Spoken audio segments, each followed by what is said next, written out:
Merci beaucoup, messieurs les représentants. Je pense que les réponses, en tout cas, ont été très claires. Je vais juste rebondir en fait et finaliser sur une dernière question à mon collègue Yvain par rapport au capital humain. Donc, effectivement, on a la chance et on le souligne peut-être. C'était une volonté de ma part de le souligner, de travailler tous les jours avec les Togolais. On sait que la population togolaise, elle est quand même on peut dire que du bien en tout cas sur les travailleurs, en tout cas que ces personnes sont éduquées, qu'elles veulent travailler en tout cas de façon ardue et qu'elles ont aussi une ouverture d'esprit, elles ont une animation aussi entrepreneuriale. Donc par rapport à ça, même s'il y a tous ces côtés positifs, on observe aussi qu'il y a un manque d'institutions, en fait, d'établissements, notamment d'éducation professionnelle. Donc je voulais avoir votre avis par rapport à ce déficit d'éducation, en tout cas professionnelle au Togo. Merci beaucoup. C'est une question difficile. Voilà, il faut naviguer doucement.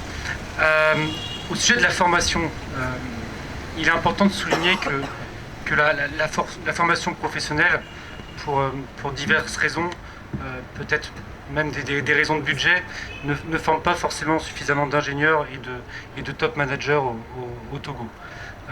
Bien souvent, les meilleurs élèves ou ceux qui ont l'avantage d'être bien nés partent refaire leurs études en Europe, aux États-Unis, en Asie, et reviennent parfois, souvent, je l'espère, au Togo pour aider le pays à se développer.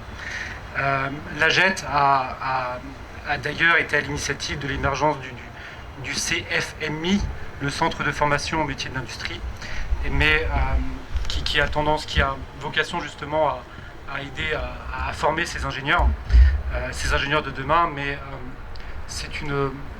il faudrait 10, peut-être même plus de centres encore comme ce CFMI pour vraiment répondre à la demande locale.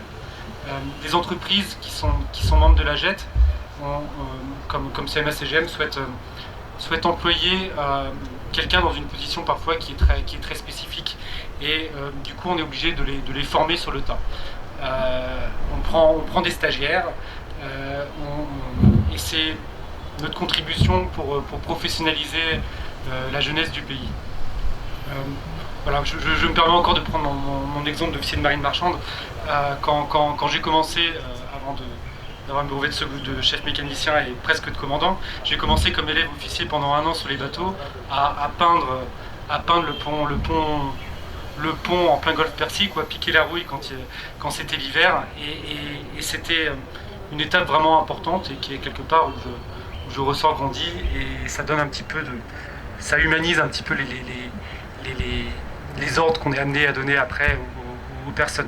Donc vraiment, il faut vraiment que cette formation professionnelle soit vraiment mise en avant, et que ces stages soient encadrés, soient encouragés, et voilà, quelque part de lever un flou parfois sur le statut du stagiaire dans nos entreprises. Enfin, je sais pas, moi en tout cas en ce qui me concerne, des fois je sais pas trop comment bien employer les stagiaires, comment le faire de façon, voilà, ce serait bien d'encadrer vraiment ce statut-là. Dans mon secteur d'activité, encore une fois, on peut prendre l'exemple des ports d'Europe du Nord quand on parle de formation professionnelle, qui dès l'après-guerre ont voulu moderniser justement tous leurs ports. Donc maintenant on peut dire qu'ils ont été dépassés par pas mal de ports asiatiques, mais quand on regarde Rotterdam, quand on regarde Anvers, c'est des ports qui se sont extrêmement modernisés et qui ont amené un petit peu leur population à se former et à se professionnaliser. Je vais aller vite. Et on voit maintenant, quelques années plus tard, que ces pays qui ont justement fait le choix de la formation et de la professionnalisation ont des salaires qui sont très élevés et ont des taux de chômage qui sont très bas. Donc c'est vraiment des exemples sur lesquels il faut vraiment s'inspirer et agir plutôt que de réagir. Ensuite, voilà, juste un dernier petit mot donc, sur le fait que quand vous parliez justement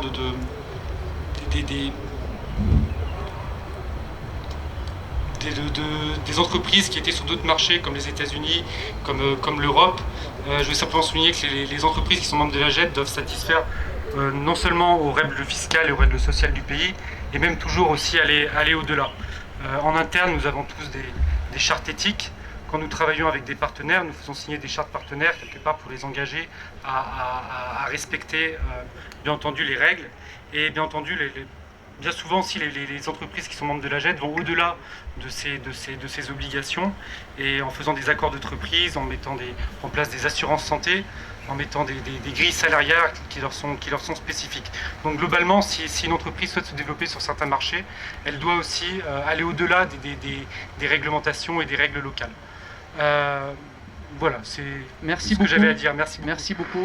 On est un peu pris par le temps, c'est dommage. En fait, on aimerait vous entendre parler pendant des heures, mais on a un planning à respecter aussi. Donc, en tout cas, pour ma part et je pense pour les membres de la GET, on vous remercie beaucoup de vos interventions. Je vais laisser la place au président de la GET, M. Jonas Daou.